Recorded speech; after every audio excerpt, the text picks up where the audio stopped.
จังได๋ล่ะเพิ่นว่าไปอยู่ถึงผิดหม่องเนาะไปอยู่ผิดหม่องไปอยู่ผิดจุดมันก็ความเจริญงอกงามก็ยากอยู่เด้คือยังไงต้นไม้ต้นไร่นะยายบางทีต้นงามอยู่แต่ว่าไปปลูกใส่กระถางนะเป็นต้นไม้แคะนะเขาไปแต่งไปตัดแต่งคือกันมันมีข้อห้ามโลกนี่มันเป็นโรงเรียนนี่เฮาก็มีครูเฮาก็มีครูทุกคนน่ะล่ะครูของเฮาก็คือตาหูจมูกลิ้นกายใจนี่ล่ะยายมันถามตรงตอบตรงเด้แต่ว่าเฮาสิเข้าใจมันบ่นั่นนะส่วนใหญ่มันก็เป็นการปรุงแต่งนั่นน่ะเป็นการปรุงแต่งของกิจสังขารต่างๆเป็นระบบอัตโนมัติของมันนั่นตาเบิ่งรูปมันก็บ่ได้ว่างามว่าขี้ไร่เด้ก็เบิ่งซื่อๆนั่นล่ะแต่ว่าสัญญาเขาจำได้มาขันหากองขันหามันสิเป็นอีกรูปนึงนี่เวลาการทำงานมันเร็วคนอื่นว่าคิดสมบัติการทำงานมันเป็นวงจรวงกลมเหตุเกิดเร็วดับเร็วบางอย่างก็เกิดใส่เวลาเนี่ยเฮาขันเฮาบ่เข้าใจระบบการทำงานนี่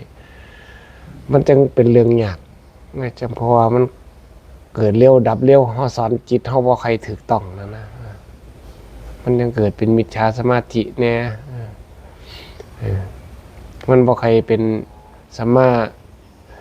ทิฏฐิสัมมาอย่างต่างๆมันบ่ใครได้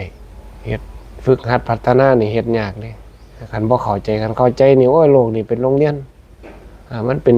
การเดินทางของชีวิตมันก็สิสอนมันติดตั้งปัญหาถามเฮาดอกการใช้ชีวิตบางอย่างกับปัญหาก็ยากแม่นบ่บางอย่างก็ได้พอได้ให้น้ำมันอยู่นั่นนะพอได้น้ำหูน้ำตาบางอย่างก็ง่ายง่ายแต่คนทั้งหลายก็มักง่ายๆนี่มักยิ้มมักหัวไปอย่างนั้นโลกมันแล้วแต่เฮาเด้มันเบิ่งอย่างนึงว่าคือยังมันเรื่องง่ายนั่นล่ะเบิ่งอย่างนึงมันคือเรื่องยากเรื่องของมันนี่ก็คอยสังเกตเบิ่งนั่นล่ะสังเกตเบิ่งเรียนรู้ไปอย่าพึ่งไปน้ำมันน่ะนะจริงๆแล้วเบิ่งไปมากๆเนี่ยเพิ่นว่าเพราะปานนั้นนี่ดีนี่คือผู้เฒ่าก่อนเนาะโอ้เบิ่งไหนก็เพราะปานนั้นละเพิ่นว่ากินแซ่บมื้อนี้กินแซ่บมื้อรถอาจสิกินบ่แซ่บก็ได้นะโลกนี้เพิ่นยังว่าเป็นโรงเรียนบางคนนี่บ่จำเป็นต้องไปเรียนจบด็อกเตอร์จบตามโลกเขาสมมุติขึ้นมาปานนั้นนี่อยู่ซื่อๆตามบ้านเฮาเนี่ยคือผู้เฒ่าเก่าเฮาเนี่ยเพียงก็ยังบ่ใครมีปัญหาเรื่องคดีความแม่นบ่ใครเพิ่นเป็นมีปัญหาเรื่องนั้นเรื่องนี้นี่บ้านไกลเรือนเคียงกันก็บ่ใครให้ใครด่ากันสมัยซุมื้อนี่โอ้ยเห็นออกข่าวแล้วโอ้ยเป็นตาคนหวยเนาะเขาเจ้าเนาะเป็นตาอยู่เขาเจ้าอยู่นํกันยากกระทั่งดอกไม้ดอกเด็ดต้นเดียวนึงก็ยากให้กันมื้อนึงมาเถิดก็ยังว่าโลกนี่มันก็เป็นโรงเรียนก็ยังว่ากันผู้มีปัญญาเท่านั้นน่ะปัญญานี่ผู้ใดเฮ็ดได้แสวงหาได้มาแล้วโอ้ยง่ายเพราะว่าไฟไหม้ก็อยู่น้ำเฮาอยู่แม่น้ำท่วมก็อยู่น้ำเฮาอยู่เป็นดินถล่มตึกถล่มน่ะมันก็ไม่ใช่อยู่ของเฮาดีเลย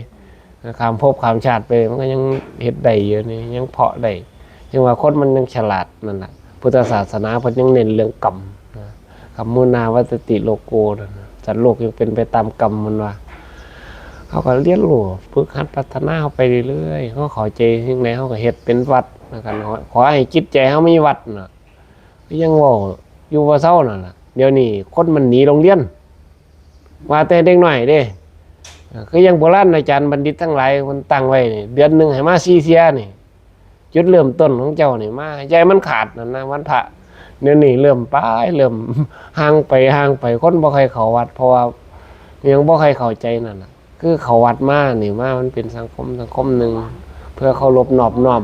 เพื่อที่ฝึกหัดพัฒนาจิตใจของเพื่อที่เป็นคนเสียสละมันเป็นคนสละออก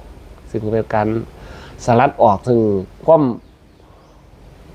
อันนี้ล่ะอุปธิเพิ่นว่าความผูกความอุปทานนั่นน่ะอุปธิก็คือการยึดมั่นถือมั่นนั่นล่ะ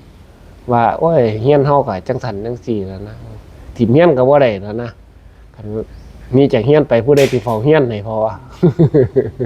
มันเป็นเรื่องบ้านๆนึงนี่จริงๆแล้วเพิ่นว่าให้นี่ขับมานำแน่ออกจากกาบนำแน่อันนั้นอันนี้มันก็ฝึก